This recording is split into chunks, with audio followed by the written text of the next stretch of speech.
National नैपकॉन 2025 के उपलक्ष्य में वॉकथॉन का आयोजन। प्रदेश के छाती रोग विशेषज्ञ डॉक्टरों ने इस आयोजन में लिया भाग। आज पटना गांधी मैदान एरिया में नेशनल नैपकॉन 2025 के आयोजन से पहले डॉक्टरों द्वारा वॉकथॉन का आयोजन किया गया, जिसमें पटना के जाने माने छाती रोग विशेषज्ञों ने भाग लिया। ये राष्ट्रीय सम्मेलन जो फेफड़ा रोगों पे है, नैपकॉन 2025, इसका जो इसी ज्ञान भवन में, हमारे पीछे देखिए ज्ञान भवन है, इसी में 11 दिसंबर से 14 दिसंबर हो रहा है। 11 तारीख के ठीक शाम 6 बजे इसका विधिवत उद्घाटन हमारे महामहिम राज्यपाल जी करेंगे बिहार के, और साथ में हमारे माननीय स्वास्थ्य मंत्री जी भी उसमें गेस्ट ऑफ ऑनर रहेंगे।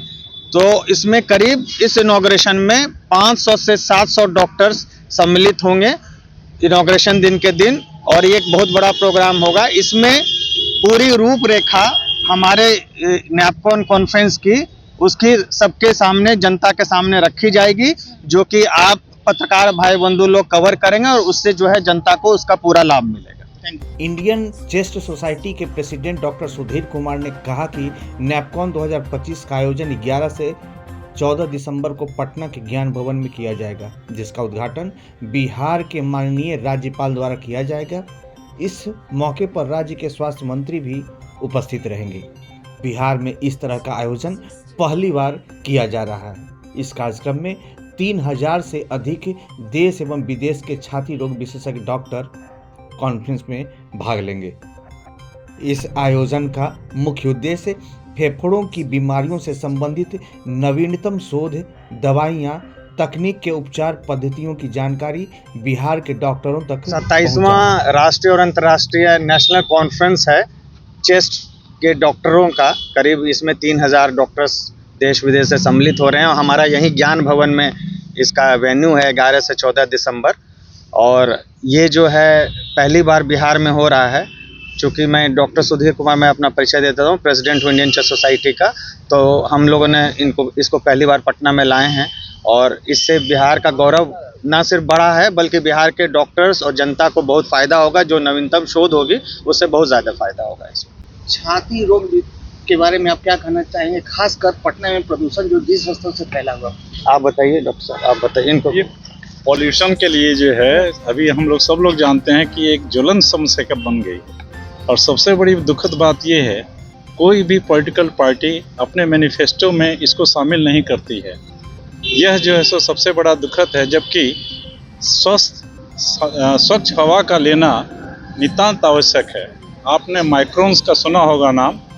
अगर 5 से 10 माइक्रोन है तो वो अपर रेस्पिरेटरी ट्रैक्ट को इन्वॉल्व करता है। अगर 2.5 से 5 अगर है तो लोअर रेस्पिरेटरी ट्रैक्ट को इन्वॉल्व करता है, और 2.5 से अगर कम है तो वो पूरे सर्कुलेशन में, ब्लड सर्कुलेशन में करके हार्ट, ब्रेन, सारे ऑर्गन्स को, किडनी को अफेक्ट करता है।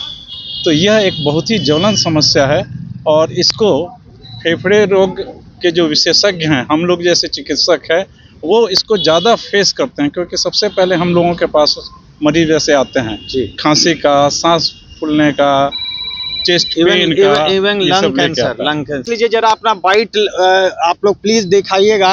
ये जितने पत्ते हैं उस पे देखिए कितनी धूल है, कितनी धूल। और आप देख रहे हैं कि यहाँ पे लोग गांधी मैदान ये सोच के आते हैं कि हम जो है स्वच्छ हवा ले रहे हैं, पर एक्चुअली में वो कितना प्रदूषण ले रहे हैं, आप ये इसको देख सकते हैं। तो अगर इस प्रदूषण का कोई उपाय किया जाए सरकार के द्वारा, तो मेरे ख्याल से इसके ये बहुत अच्छा रहेगा। एक तरफ टीबी उन्मूलन की बात की जा रही है, दूसरी ओर ये प्रदूषित हवा है, छाती पे इसका क्या इफेक्ट पड़ने वाला है? बिल्कुल सही बात आपने पूछा है, इसलिए कि टीबी उन्मूलन हम लोग की प्राथमिकता भी है, और इसे 25 तक खत्म करना था, लेकिन कुछ कारण से चूँकि ये समस्या ऐसी जटिल है कि इसका निदान हम लोग खोज रहे हैं और कर रहे हैं। और निश्चित रूप से प्रदूषण के चलते जो है ये समस्या मल्टीप्लाई करती है, इम्यूनिटी वगैरह घट जाती है ना। तो प्रदूषण एक ज़बरदस्त समस्या है, जो कि ऑगमेंट करता है टीबी होने में। जहाँ तक रही टीबी ट्रीटमेंट और उससे संबंधित बात है, तो हमारी सरकार ने बहुत ही उन्नत किस्म के इन्वेस्टिगेशंस इवन पीएचसी लेवल तक उपलब्ध करा दिए हैं और दवाएं मुफ्त दी जा रही हैं।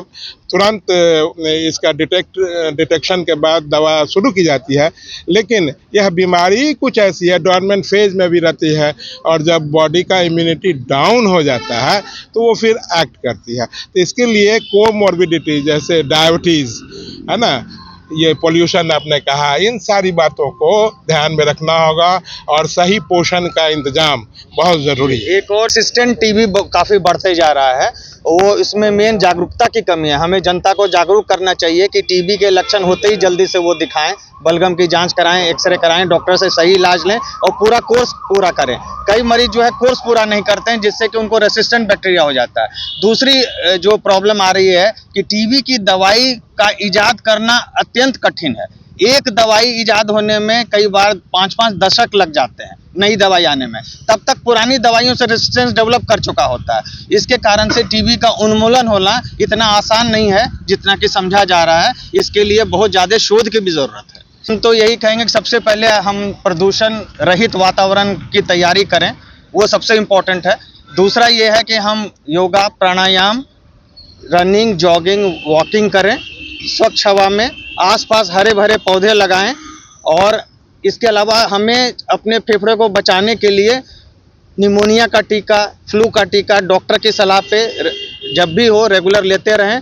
अगर इतना कुछ हम लोग करते हैं तो मेरे ख्याल से हमारे फेफड़े स्वस्थ रहेंगे और पूरे शरीर को प्राणवायु, ऑक्सीजन की जो कमी कभी महसूस नहीं होगी। सुधीर कुमार ने कहा कि इस दौरान अंतर्राष्ट्रीय विशेषज्ञ वर्कशॉप और प्रशिक्षण भी प्रदान करेंगे, जिससे चिकित्सा सेवाएं और अधिक उन्नत और प्रभावी हो सकेगी। बिहार में नैपकॉन 2025 का आयोजन वाकई में एक सराहनीय कदम है।